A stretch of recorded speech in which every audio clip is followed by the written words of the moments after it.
ایک صاحب نے ڈراپ شپنگ کو پروموٹ کرنے کے لیے، ایک تو یہ بات خوب اچھی طرح سمجھ لو، آج کل نا آپ کا کلپ وائرل اس وقت تک نہیں ہوگا جب تک آپ اپنے کلپ میں 2-4 گالیاں مولویوں کے لیے نہ نکالو. آپ اس کے بغیر آپ کا کلپ چلتا ہی نہیں ہے. لوگ کہتے ہیں فلاں ہمارا نام لگا کے اتنے اپنے کلپ چلا رہا ہے، حالانکہ وہ ہمارا نام لگا کے چلا رہا ہوتا ہے. جھوٹ وہ بول رہا ہوتا ہے، بدنام کس کو کر رہا ہوتا ہے؟ دوسرے کو کر رہا ہوتا ہے.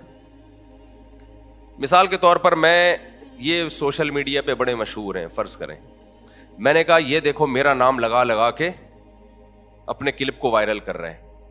حالانکہ میرا مقصد یہ ہوگا کہ میں اس کا نام استعمال کروں تاکہ اس بہانے میرا یہ والا کلپ کیا ہو جائے، وائرل ہو جائے. اب لوگوں میں اتنی سینس نہیں ہوتی کہ ابے بھائی جو کام یہ کر رہا ہے، الزام تم کس پہ لگا رہے ہو؟ تم اس پہ لگا رہے ہو، حالانکہ اصل میں یہ چالاکی کر رہا ہے، لیکن یہ اتنا مکار اور اتنا چالاک ہے کہ اس کا مقصد تھا کہ میں مارکیٹ سے، میڈیا کی دنیا سے چونکہ شارٹ ہو گیا ہوں تو اب میں نے اپنے آپ کو وائرل کیسے کرنا ہے. تو بھائی کسی مشہور پہ کوئی الزام لگاؤ. اب الزام مل نہیں رہا تو یہ الزام لگا دو کہ یہ مشہور میرا نام استعمال کر کے مشہور ہو رہا ہے. ٹھیک ہے نا؟ چالاکی سمجھ رہے ہیں؟ ہوشیاری سمجھ میں آ رہی ہے؟ نہیں آ رہی میرا خیال ہے. تو ایک صاحب ہیں، وہ ڈراپ شپنگ کے حوالے سے انہوں نے کلپ بنایا میرے خلاف، سبھی علماء کے خلاف بنایا، میرے کیا. اس میں کہا ان علماء کو ڈراپ شپنگ کا کچھ پتا نہیں ہے، یہ گھروں میں بیٹھے ہیں، مسجدوں میں بیٹھے ہیں، مدرسوں میں بیٹھے ہیں، اور ڈراپ شپنگ کو انہوں نے حرام کہہ دیا. اور پھر میرا نام لیا کہ 2014 میں مفتی طارق مسعود صاحب نے یوٹیوب کو حرام کہا، جس کی وجہ سے میرا اپنا چینل میں نے بند کر دیا. 2015 میں ان کا اپنا چینل بنا تو انہوں نے جائز کر دیا. تو یہ مولوی لوگ جب اپنے چکر میں ہوتے ہیں تو یوں کرتے ہیں اور فلانا، اور نیچے لوگوں نے اس کو نا لو یو اور پھول اور وغیرہ وغیرہ.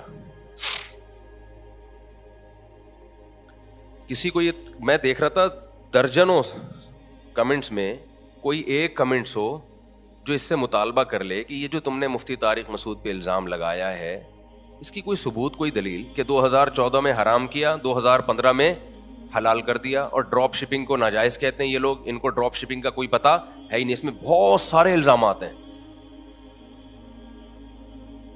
اور پھر آگے دیکھو یہ مولوی ایسے ہی ہے. یہ بالکل وہ اسٹائل ہے جو زلیخا کا اسٹائل تھا جب یوسف علیہ السلام پہ اس نے تہمت لگائی. زلیخا بند کمرے میں یوسف علیہ السلام کو زنا کی دعوت دیتی ہے. ایسا ہی ہے نا؟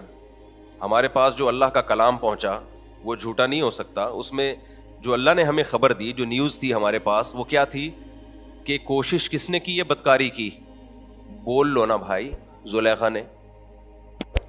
یوسف علیہ السلام کا جگر تھا، ینگ، جوان اور انتہائی خوبصورت عورت. عزیز مصر کی بیوی کوئی بدصورت نہیں ہوگی، اور مصر کا حسن تو ویسے ہی مشہور ہے.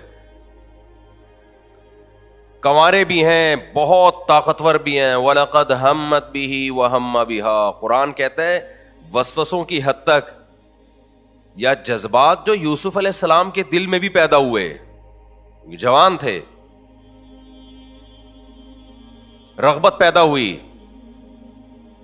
لیکن کیا فرمایا؟ معاذ اللہ انہ ربی احسن مثوایا. میں کیسے گناہ کروں، اس کے احسانات کا کیسے انکار کروں میں؟ اور دروازے کی طرف دوڑے بچنے کے لیے. دروازہ جیسے ہی کھلتا ہے، القیا سیدہا لدى الباب. قرآن کہتا ہے کہ عورت نے اپنے شوہر کو دروازے کے سامنے پایا. بات سمجھ میں آ رہی ہے کہ نہیں آ رہی ہے؟ یہ میں پروپیگنڈے کو ایکسپلین کر رہا ہوں کہ کس طرح سے جھوٹے الزامات لگتے ہیں.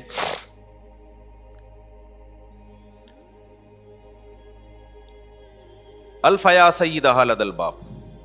اب زلیخا کا کانفیڈنس دیکھیں. اگر زلیخا اس زمانے میں ہوتی اور انسٹاگرام پہ اپنا ایک چینل بناتی اور توبہ نہ کی ہوتی اس نے اس جرم سے، جو تو آپ سوچو کہ اس وقت اس کو پیسے کھلا کے کتنے زبردست پروپیگنڈے اس کے ذریعے کروائے جا سکتے تھے.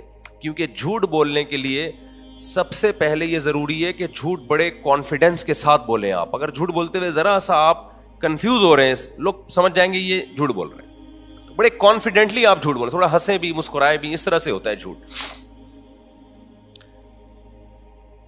میں آج انہی لوگوں کو تھوڑا ایکسپوز کروں گا نا جو کیا کیا جھوٹ مارکیٹ میں سوشل میڈیا کے ذریعے چل رہا ہے. اور ہر دوسرا تیسرا کلپ یا تو ملک کے خلاف آئے گا, کنٹری کے خلاف, یا مولویوں کے خلاف. اس کا مطلب مولوی اور ملک میں کوئی مناسبت ہے, کچھ مناسبت ہے پاکستان میں اور مولویوں میں. لہذا دونوں کی پوری دنیا واٹ لگانا چاہتی ہے کہ نہ یہ ملک رہے نہ مولوی رہے.